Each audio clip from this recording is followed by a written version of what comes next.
I mean, that's what I love, is touching the clay, every bit of it that I'm working with, and connecting to it.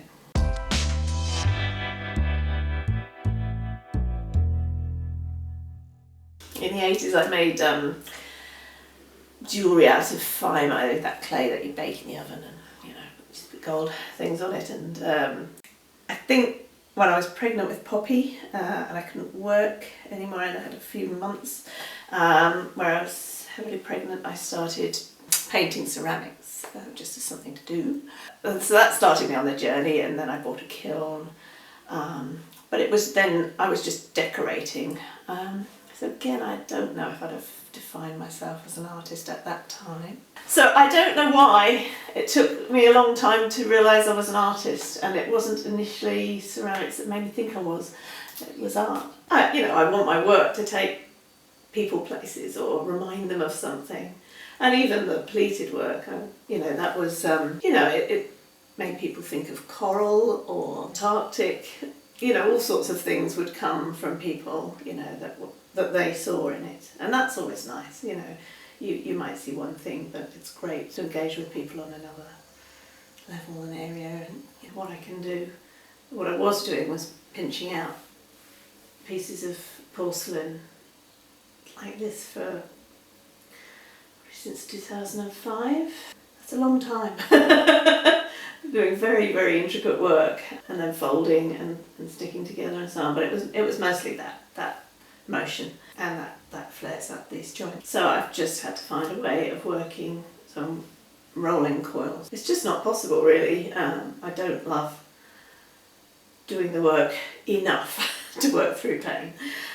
And it would be silly, it's just going to get worse. So I'd rather preserve my hands for as long as they can do what they do. And I don't know how long that's going to be. I'm just limited. For a year I was wearing a brace. I've got a hand brace I would wear to support that. But it felt clumsy. I didn't feel like I was an artist. Working and touching the clay in the way I wanted to. And I will be very, very upset if I can't do that in the future. But I've got to work with what I can do. Well, initially it was very scary to make that change. But I'm excited now, but only because I found a new direction which I'm enjoying. Yeah, it took a long time to realise I had to find something different, and then I thought about giving up clay. But I like clay and I like porcelain. I love white porcelain. I like translucency, and I realised that I didn't have to give all of that up. I could still work with it, but in a different way. It did take a couple of years to come to that realisation. Now I look at the work and I think it isn't that dramatically different.